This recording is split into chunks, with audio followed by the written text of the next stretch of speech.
Morning everyone, कैसे हो? सुबह सुबह उठने के बाद मैं फूल तोड़ने जाती हूँ क्योंकि फूल बहुत ज़्यादा ज़रूरी है पूजा करने के लिए। तो उठने के बाद मैं पूजा नहाने धोने के बाद अपना पूजा स्टार्ट करती हूँ। देन पूजा करने के बाद जो माइंड रिलैक्स होता है ना, वो अलग ही लेवल के होते हैं भाई। उसके बाद मैं बाहर जाती हूँ व्यू आज का देखने। तो देख सकते हो आप लोग कितना प्यारा व्यू है। सो स्टार्ट करते हैं अपना।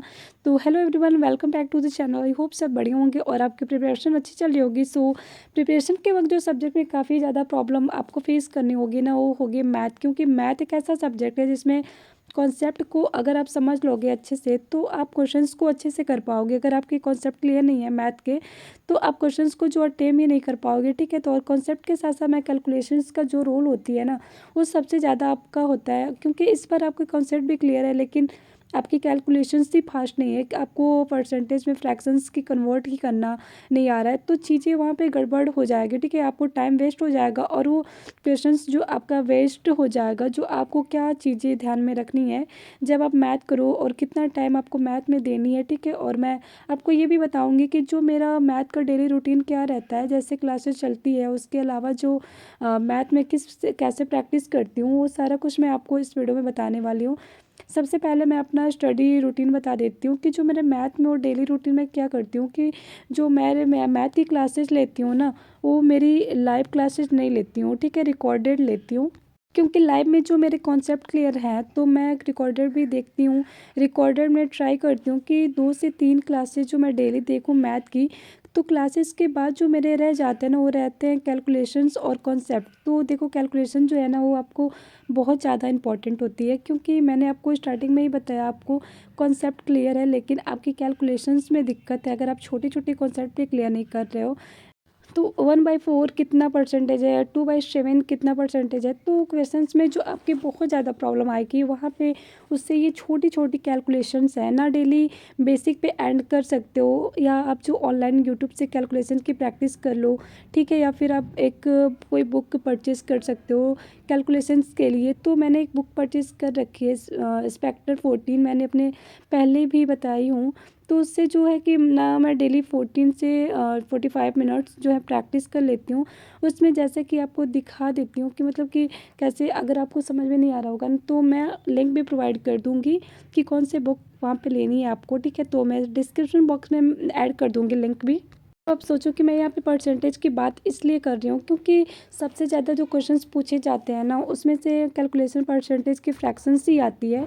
और यहाँ पे आपको दिख रहा होगा कि मतलब डायरेक्टली आपको चीज़ें जब आप प्रैक्टिस करोगे ना तो आपको याद होने लग जाएगी कि 2/7 क्या होता है, 3/7 क्या होता है और 4/7 क्या होता है।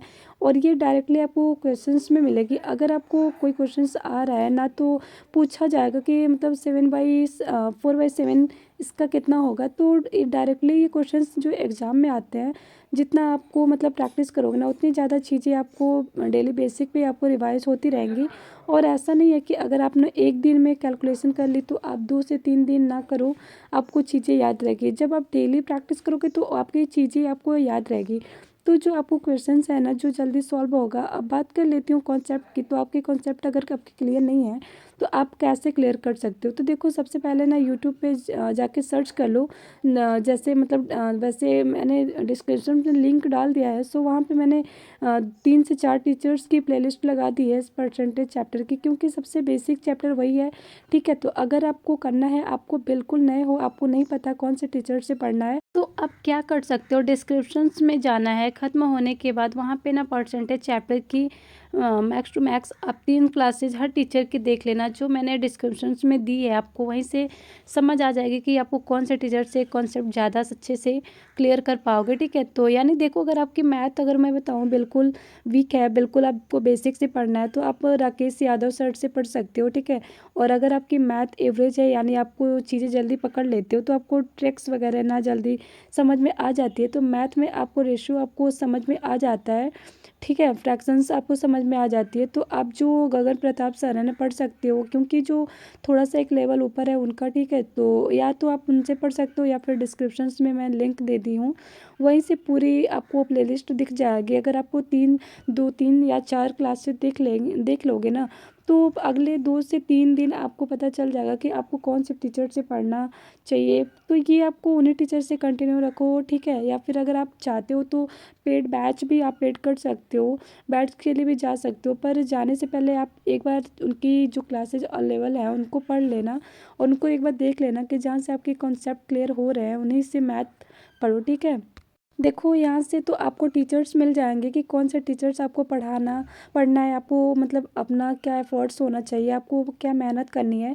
मैं आपको बता देती हूँ कि देखो, समझो आप लेक्चर देख रहे हो, लेक्चर में आपको क्वेश्चंस अगर प्रैक्टिस कराई जाएगी, आपको कॉन्सेप्ट को क्लियर किया जाएगा, आपको क्वेश्चंस की प्रैक्टिस कराई जाएगी। अब कमेंट में अपने कई बार पूछा होगा कि देखो जो क्वेश्चंस की प्रैक्टिस हो रही है ना, 50 से 60 क्वेश्चंस की प्रैक्टिस हो रही है, क्या आप हमें 50 के बाद 50 क्वेश्चंस लगाने उतारने पढ़ेंगे? तो ऐसे में बहुत टाइम वेस्ट हो जाएगा। देखो आपको ऐसा करने की ज़रूरत नहीं है, ठीक है।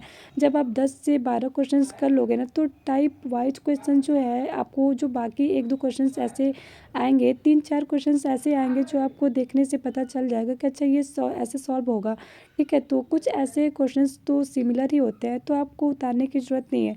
जब आपको स्क्रीन पे क्वेश्चंस आएंगे ना, तो आपको डायरेक्टली बता दोगे कि हाँ, मैंने इतने क्वेश्चंस की प्रैक्टिस कर ली है, और अब मैं देख के बता सकती हूँ या बता सकता हूँ कि ये कैसे सॉल्व होगा, ठीक है।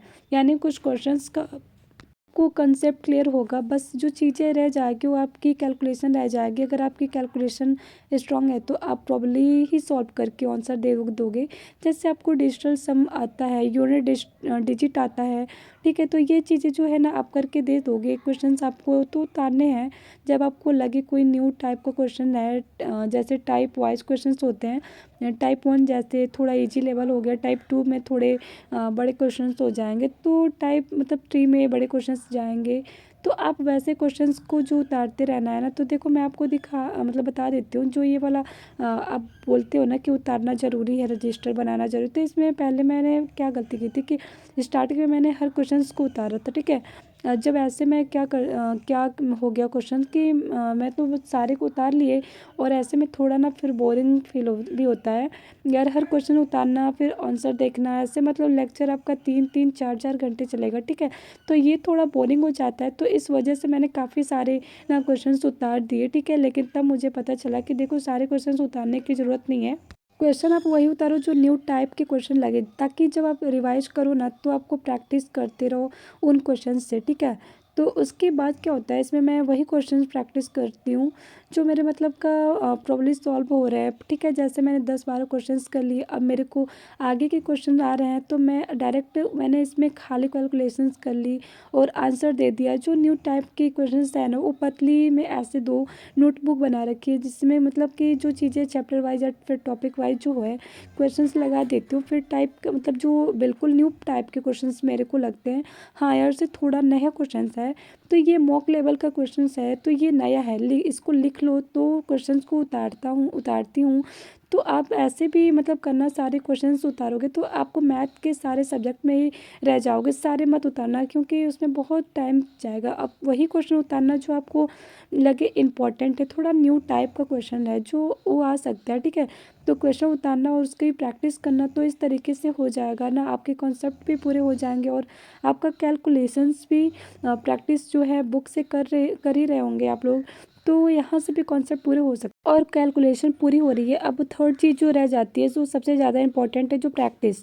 देखो मैं अपना एक्सपीरियंस शेयर करूँगी, क्योंकि न तो लगभग जो मैं गलती करती हूँ ना, करते आ रही हूँ, तो पीछे से वो यही कही थी कि मैथ की प्रैक्टिस, तो मतलब मैथ के कॉन्सेप्ट क्लियर कर लिया लेक्चर के लिए, ठीक है, कैलकुलेशंस की प्रैक्टिस भी कर ली, लेक्चर भी अटेंड कर लिए, लेकिन जब अगर आप उसको प्रैक्टिस नहीं करोगे रेगुलर क्वेश्चंस की, तो आपको दिक्कत आएगी। अब आपको एक एग्जांपल देती हूँ कि जैसे आपने कोई लेक्चर देखा हो, और हो सकता है कि आपको लेक्चर के साथ साथ कोई क्वेश्चन हार्ड लग रहा हो, तो जैसे सर ने क्वेश्चंस कराए हो, लगता है कि आपके लिए बिल्कुल नीम हो, अगर मतलब आपको एक बार अपने उतारा, ठीक है, जब अगले दिन आप क्लास लेने जाओ, तो दूसरे दिन आपको क्या क्लास लो, पहले क्लास तो आपको 2x स्पीड से कुछ क्वेश्चंस को सॉल्व करो, ठीक है। देखो जैसे अपनी पहली क्लास ली, समझो क्लास में 14 क्वेश्चंस की प्रैक्टिस हुई। अगर आप फर्स्ट टाइम ले रहे हो क्लास तो आपको तो डिफ़िकल्ट होगी ना, यानी आपको जो न देखना पड़ेगा कि अच्छा ये चीज़ तरीके से ऐसे होता है, सॉल्व हो रहा है कि नहीं हो रहा है। तब तो अपने पूरी क्लास ले ली। अगले दिन जब आप टाइप 2 या टाइप 3 के क्वेश्चंस करने जाओगे, अगली क्लास लेने जाओगे, तो उसमें सबसे पहले मैं ना उसमें आपको एक दिन क्लास ली थी, तो उन क्वेश्चंस को 2x या 2.5x की स्पीड पे आप देख लो। जब आप देखोगे ना तो उसमें थोड़ा थोड़ा याद आएगा, अच्छा ये क्वेश्चन इस तरीके से सॉल्व हुआ था। तो आप ना बिना पेन के आप भी सॉल्व करने लग जाओगे, मतलब आपके माइंड में ना ऑटोमेटिक ये चीज़ आ जाएगी, ये मतलब कि इस तरीके से सॉल्व होगा, इसका स्टेप ये था, इसका स्टेप ये था, तो इसका स्टेप ये था, ठीक है। तो उसमें ये काफ़ी क्वेश्चंस होंगे ऐसे, तो आप भूल चुके होंगे कि अच्छा यार ये क्वेश्चंस इस तरीके से सॉल्व होना था, तो ये चीज़ गलती आपने नहीं करनी। आप डायरेक्टली तीसरी क्लास तक पहुंच जाओगे, तो आपकी पहले जो क्लास है ना, कुछ क्वेश्चंस है ना वो वैसे कि माइंड में रेंज हो चुके होंगे, ठीक है। अगर आप प्रैक्टिस नहीं करोगे तो उसमें सोचो कि आप बिल्कुल 6-7 लेक्चर के बाद प्रैक्टिस करोगे, तो उसमें आप पहली क्लास, दूसरी क्लास, तीसरी क्लास जो पूरी वेस्ट हो जाएगी आपकी, ठीक है। इसी लूप में आप फंस जाओगे कि फिर से आप अपना पहला लेक्चर देख रहे हो, फिर आप उसको दूसरा लेक्चर देख रहे हो, फिर आप 8वां लेक्चर देख रहे हो। तो दूसरा लेक्चर देखने से पहले अपना पहला लेक्चर देख लो। ज़्यादा से ज़्यादा उसमें 1 घंटा आपका ज़्यादा लगेगा, ठीक है। 1 घंटा ही लगेगा, लेकिन आपकी पूरी हफ्ते की मेहनत बच जाएगी ना। सोचो अगर आप 8 लेक्चर तक पहुंच जाते हो, अगर आपका पहला, दूसरा, तीसरा लेक्चर ही बोल चुके हो, तो आपका कोई फ़ायदा ही नहीं है। तो आप प्रैक्टिस ज़रूर करो। कंसेप्ट, कैलकुलेशन और प्रैक्टिस, यही 3 चीज़ें हैं जो मैथ में, और तो चीज़ जो मुझे इसका मिला, नहीं तो मैथ करने का, ठीक है। क्योंकि मैथ के कॉन्सेप्ट भी आपको खुद ही सीखने पड़ेंगे, कैलकुलेशन भी आपको कैलकुलेशन फर्स्ट आपकी होगी, तो आप क्वेश्चंस को जल्दी अटेम्प्ट कर पाओगे, जिससे आपका एग्ज़ाम में बेनिफिट होगा। और तीसरी चीज़ प्रैक्टिस, आपकी प्रैक्टिस भी, कॉन्सेप्ट भी क्लियर होंगे, प्रैक्टिस भी आपकी, कैलकुलेशन तेज़ होगी, ठीक है। प्रैक्टिस का तीसरा ज़्यादातर रोल आपका, अगर डेली प्रैक्टिस करोगे तो आपको कॉन्सेप्ट में और भी ज़्यादा होते रहेंगे। आपको क्या पता चलेगा, क्वेश्चंस को सॉल्व करने की अप्रोच पता चलेगी, आपको डिटेल व्यू भी पता चलेगा, और उसका शॉर्टकट भी पता चलेगा। आप खुद से शॉर्टकट भी आपको पता चल जाएगा, अच्छा इस तरीके से सॉल्व कर सकते हो और कर सकते हैं, और आपकी कैलकुलेशंस भी तेज होगी। तो क्या, यानी कि प्रैक्टिस भी बहुत इंपॉर्टेंट है, ठीक है। आप कोई भी चीज़ करो ना तो प्रैक्टिस ज़रूर करो, यानी कि प्रैक्टिस, मैथ बिना कुछ भी नहीं हो सकता। आपको प्रैक्टिस कहाँ से करनी है या फिर कॉन्सेप्ट कहाँ से करना है, ठीक है। अगर आपको बिल्कुल नहीं पता तो मैंने डिस्क्रिप्शन में लिंक डाल दिया है टीचर्स का, तो आप वहाँ से 3-4 लेक्चर, जितने भी आपको लेक्चर देखे हैं, जहाँ तक आपको लगता है कि उन टीचर से समझ लो, फिर जो आपको उन टीचर से जो पढ़ने का जो स्टडी है आप रेगुलर कंटिन्यू कर सकते हो। तो आई होप आपको ये जो पता चल गया होगा कि किस तरीके से जो आपको मैथ सब्जेक्ट को करना है, ठीक है। तो मैथ कोई ऐसा हल्का सा सब्जेक्ट नहीं है कि आप उसको लेक्चर देखा एकदम क्वेश्चंस को अटेम्प्ट कर लोगे। तो वीडियो अच्छी लगी तो प्लीज़ लाइक शेयर सब्सक्राइब कीजिएगा।